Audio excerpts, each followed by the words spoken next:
Hi, I'm Carrie Lutz. Welcome to my YouTube channel. Today I'm going to be sharing with you a few tips and tricks for teaching kids making inferences. Now, making inferences can be a really tough skill to teach, but it makes it more complicated when you can't find good material to teach it. So today I'm not only going to be sharing with you my strategies and tips, but I'm also going to share a couple of freebies to help you get started. To get started with the making inferences passages, I like to give the students the inference. That way they can tell me what text made them think that it was true. So we will read the first little passage, and then we will try to make the connection between the inference provided and the text that they will write down. Sometimes I like to use colored markers for each one. And I'll star these three with three different colors here. And then when I get to the top, I can underline the text with that color marker. Ted sat staring at the TV in his bedroom. There were toys and clothes everywhere. He heard his mom coming up the stairs.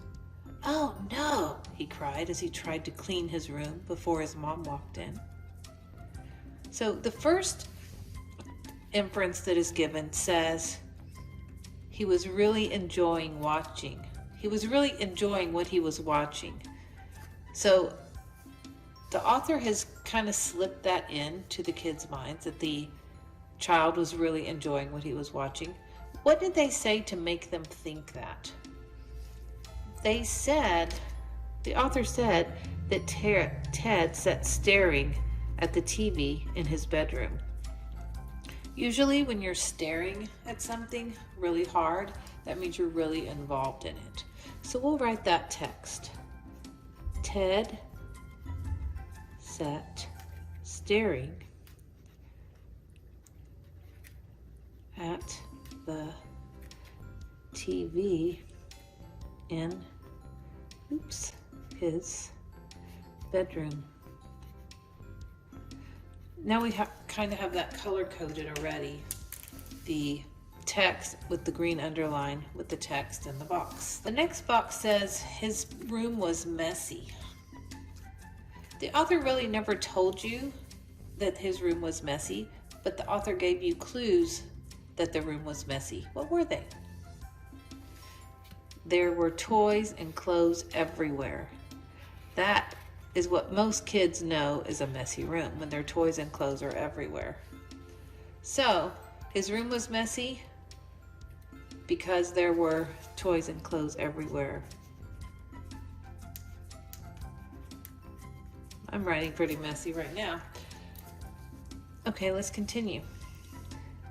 The third inference that is given says he knew he would be in trouble for not cleaning his room. What happened in the text above to let you know that he knew he was in trouble for not cleaning his room? Let's go back and read. He heard his mom coming up the stairs. "Oh no," he cried as he tried to clean his room before his mom walked in. He knew he would be in trouble for not cleaning his room because he tried to clean it up before she walked in. So let's underline that. He tried to clean his room before his mom walked in. This is one passage that has the inference given. This is easier for kids to do because it takes a little bit less of their brain to figure it out. So I would start here. And I would also do one whole group or all together in a guided reading group or a strategy group. That way everybody will be working right along with you and no one will get behind. You know, there are always those kids that have a hard time writing and they all get finished at different times. So that's why I think maybe a smaller group to start would be good. Or if you could just tell them to do the best they can on writing it, because they will get an opportunity to do it on their own, at their own pace. So the next passage is exactly the same as this, except This time, we're giving them the text that we want them to find the inference for. This time it says, Ted sat staring at the TV. This probably means, and if you recall, we already learned about it over here, that he was really enjoying what he was watching. So here they would write something to the effect that he was enjoying the show, he was enjoying what he was watching, and it doesn't have to be exactly this. It depends on what order you give it to them.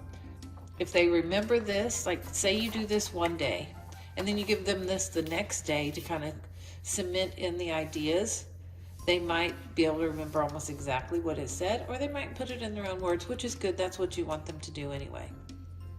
There were toys and clothes everywhere.